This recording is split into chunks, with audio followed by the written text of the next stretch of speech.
I was driving to northern Montana that night, early December, temperatures dropping below -25 degrees Fahrenheit, because I needed a break from life, from the city, from everything. My therapist had been on my back for months, telling me I needed rest. I didn't know I'd chosen the worst place on earth to escape. The roads were almost abandoned. I'd rented a cabin deep in the mountains, no neighbors for miles, no cell phone towers, just a radio and emergency generator. The kind of place people go to disconnect. I should have known that when a place is that isolated, it's not meant for people. By the time I reached the last stretch of road, snow had started hitting my windshield so fast it looked like millions of needles being shot out of the sky. My headlights barely reached 10 feet in front of me. The wipers struggled. The storm spread like a living thing. Wind screamed across the pines, bending them like they were made of rubber. Snowflakes slammed into my windows so hard I could hear each one hit individually, like tiny fingers tapping. I turned up the heater and kept driving. My GPS lost signal, then the radio turned to static. I should have stopped there, turned around, gone home, but I kept going. And soon, I reached the path leading to my cabin. A wooden sign hung sideways, barely readable through the blizzard. Echo Peak Trail. No winter access. But I had already paid for the cabin. I had already told my therapist I was doing better. And I was stubborn enough to believe nothing bad would happen. I turned onto the trail. The storm swallowed my truck. Everything turned white by the time I reached the cabin, my hands were shaking from the cold. I rushed inside, dropped my bags, and turned on the generator. The lights flickered. Then stabilized. The cabin was old, really old. The wooden floor creaked with every step I took. The windows were iced over from the outside. The fireplace had a single log in it, almost like someone, but the rental company had told me the place hadn't been occupied for weeks. I brushed that off and lit the fire. Warmth slowly filled the room. The storm outside grew louder, screaming through the cracks in the cabin. The wind howled against the door. It felt like the mountains themselves were roaring. By midnight, I finally settled in. Wrapped in blankets, sipping from a mug of hot coffee, watching the flames dance. That's when I heard it. A faint sound from outside. At first, I thought it was just the wind. But then it came again. A voice. Far away, buried beneath the storm. A human voice calling for help. Hello. I froze. The sound was thin, stretched, almost metallic. Like a voice echoing through a long tunnel. My heart beat faster. No one should be out there. No one lived within miles of this cabin. I turned off the TV, walked to the frozen window, and pressed my ear against the glass. The storm howled. Then the voice came again. Clearer. Closer. Help. A weak, broken whisper. But this time, it sounded like my own voice. I stumbled back from the window. No, I whispered. No way. Maybe my mind was tricking me. Maybe I was just tired. But then I heard it again. Help, please. It was my voice. Calling from somewhere deep in the storm. I grabbed the flashlight, hands shaking, and went to the front door. I shouldn't have opened it. But I did. And the storm rushed in like a living creature, snow blasting across the wooden floor, wind cutting through my clothes. The flashlight beam sliced through the whiteout. And then I saw it. A figure standing far down the trail. Completely still. Completely silent. Half buried in the snow. Facing me, I raised the flashlight higher. Its face was pale, too pale, and its eyes reflected the light like an animal's. Then it opened its mouth. And my own voice came out. Help me. I slammed the door shut, locked it, and backed away. The whisper continued from out, but the voice had changed. It sounded deeper now. Wrong. Unnatural. Like something was learning to speak. Like something was practicing using my voice. I shoved a chair against the door and didn't sleep that night. The storm didn't stop. The voice didn't stop either. By sunrise, the storm had calmed just enough for me to see outside. I forced myself to open the door again. My heart hammered when I saw them. Footprints. Human footprints. But they weren't random. They circled the cabin. Over and over. Dozens of laps. And they stopped right at my bedroom window. My blood turned cold. Something had been pacing outside all night, watching me from the snowstorm. And it wasn't just footsteps. There were handprints on the glass. Fingers dragged down the frost. 5 long streaks. I checked the snow again. And that's when I saw it. A second trail of prints. These footprints weren't human. They were longer. Bent wrong. Deeper. And they led away from the cabin into the tree line. I followed them only a few feet, just enough to know one thing. Whatever made them wasn't walking on 2 legs. It was crawling. Dragging itself through the snow. I felt sick. I ran back inside, locked the door, and tried to calm myself. But that's when the radio crackled. I hadn't touched it. It turned on by itself.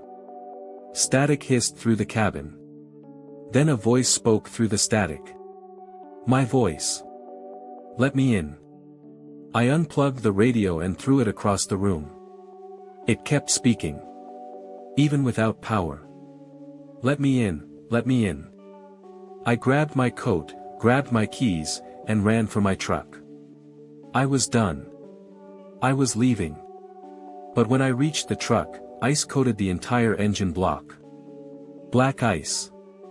Thick as glass. And something was carved into the windshield.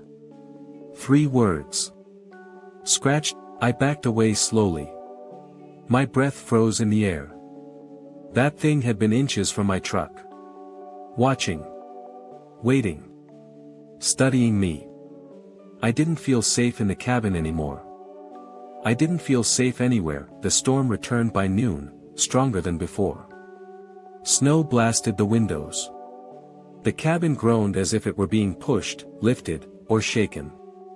I tried barricading the doors. I piled furniture in front of every entrance.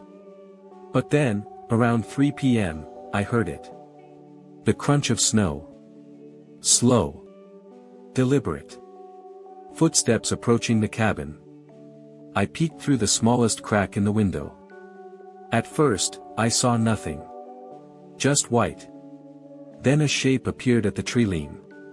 Tall. Too tall. Lanky and twisted, like a person stretched beyond human limits. Its limbs were uneven.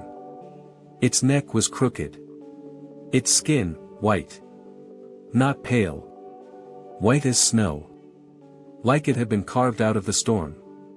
It took another step. Then another. Each movement jerky and unnatural. It moved like someone controlling a marionette. My breath caught in my throat. The thing raised one long, thin arm and pressed a crooked finger to its face. And then tapped its cheek 3 times. Tap. Tap. Tap. Like it was mimicking the sound of me knocking on the cabin door last night. Then it opened its mouth. A jagged, unnatural mouth. And my voice came out. Let me in. I stumbled back, knocking over a chair. The thing stayed perfectly still for a moment. Then it dropped to all 4s. And began crawling toward the cabin. Fast. Too fast. I ran to the door and reinforced it with everything I had. The crawling sound grew louder. Snow scattering. Claws scraping frozen ground. Then. Thump. The cabin wall bowed inward. Not the door. The wall. Whatever it was strong, inhumanly strong. Another thump shook the cabin. Then I heard it crawling across the roof. Above me. Slow. Scratching. Listening. The wood creaked under its weight.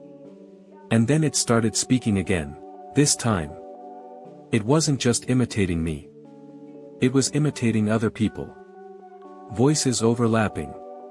A man shouting. A woman crying. A child laughing. All coming from directly above me. Like it was replaying every voice it had ever heard. Like it was practicing language. Then everything went silent. Dead silent. No wind. No crawling. Nothing. I held my breath. 1 second passed. Then another. Then. Knock. Knock. Knock. On the window directly behind me. 3 taps. Slow. Rhythmic. I didn't look. I couldn't. Because the knocking came again. This time from the opposite wall. Then the back door. Then the roof. Then all at once. Knock knock knock knock knock. The cabin shook with dozens of knocks from every side. The thing was everywhere. Or there were multiple of them. I covered my ears and curled into a ball, begging it to stop. And suddenly. It did. Silence fell again. And through the stillness. I heard it whisper inside the cabin. Behind you. I spun around. No one was there. But the front door latch was sliding open by itself. Slow, deliberate. Metal scraping. I ran and slammed it shut, locking it again. But something had already gotten in. I could feel it by nightfall. I realized something horrifying. The creature wasn't trying to break in. It was trying to make me panic. It wanted me scared. It wanted something else. Something worse. Because the storm outside had stopped completely. No wind. No snowfall. Just silence. And in that silence, I heard breathing. Inside the cabin. Soft. Slow. Like something standing in the dark corner behind me. I didn't move. I didn't breathe. My flashlight trembled as I raised it. The beam hit the far corner. Nothing. But the breathing continued. Closer now.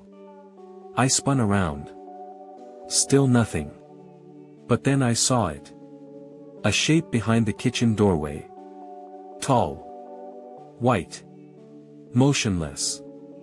I flashed the light at it. And it vanished. Like it had never been there. My heart felt like it was going to burst through my ribs. Then the whisper came again. Not from outside. From inside my damn head. Cold, isn't it? I stumbled back, shaking uncontrollably. No, no, stay away from me. The whisper deepened. You brought me here. No. You heard me. I didn't. You answered. Now I'm inside. The cabin felt smaller. The air felt heavier. My breath frosted in front of me like I was suddenly outside in the storm. Then I realized something. My breath wasn't the only one visible. A second cloud of breath appeared in front of me. Right in front of my face. Someone was standing inches away. Invisible. Close enough to exhale on me. I screamed and fell backward. And that's when the creature revealed itself. Not with a noise. Not with movement. With sound. It spoke with every voice it had stolen. Every voice it had learned. Including mine. Run. I bolted for the back door, ripping it open. And the storm outside swallowed me whole. That I ran deeper into the woods, snow blinding me, lungs burning. I didn't know where I was going. A shadow. Tall and crooked. Watching me from behind a curtain. I took a step back. The curtain dropped. Another shadow appeared in another window. Then another. And another. Soon every house had a figure watching me from the windows. Silent. Still. Waiting. My legs felt like ice. Then. Knock. Knock. Knock. On the car next to me. I turned slowly. A pale hand was tapping the frost-covered glass from the inside. Tap. Tap. Tap. Then the hand slid downward, revealing a face. White. Smiling. Eyes black. Mouth opening unnaturally wide. And it whispered through the glass. Found you. I ran. I don't remember how long. I don't remember where. The snow swallowed everything. My vision blurred. My lungs felt like they were bleeding. Eventually I collapsed again. And everything went black. I woke up in a cave. Fire burning beside me. Blankets covering my body. A man sitting nearby, sharpening a knife. He looked at me with hollow, exhausted eyes. You shouldn't have followed the echo, he said. His voice was shaking. He told me he had been living in those mountains for years. Hiding. Running. You saw it, didn't you? He asked. I nodded slowly. It's not just one, he said. There are dozens. Maybe hundreds. They live in the storms. They follow anyone who hears them. What do they want? I asked. He looked away. They mimic you until they become you. My stomach dropped. They learn your voice first, he continued.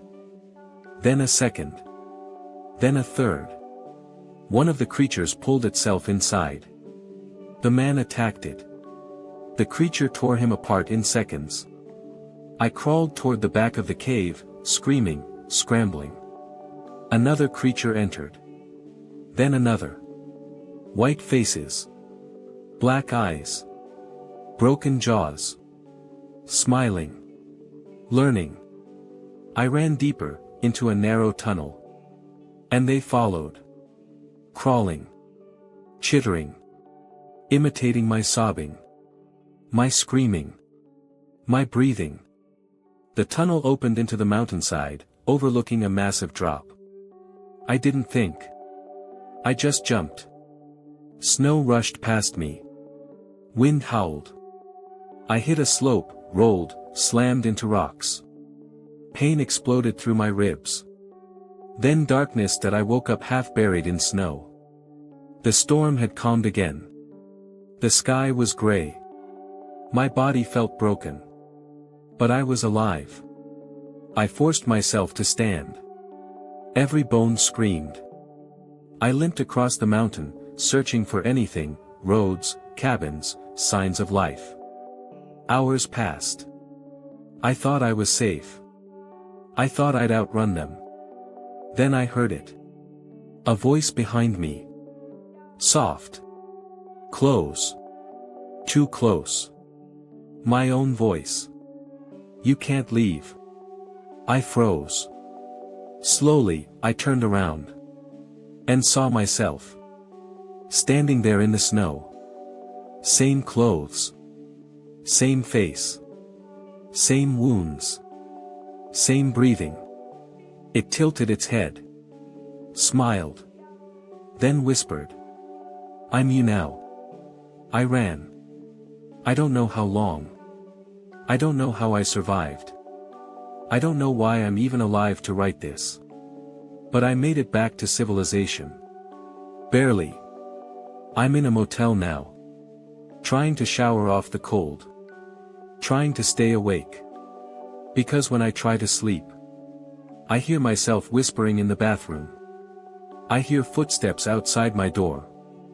I see my own shadow moving when I don't move.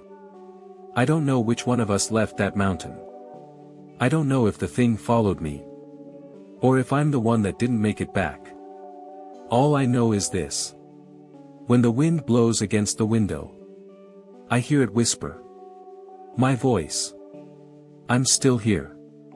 Thanks for watching this video.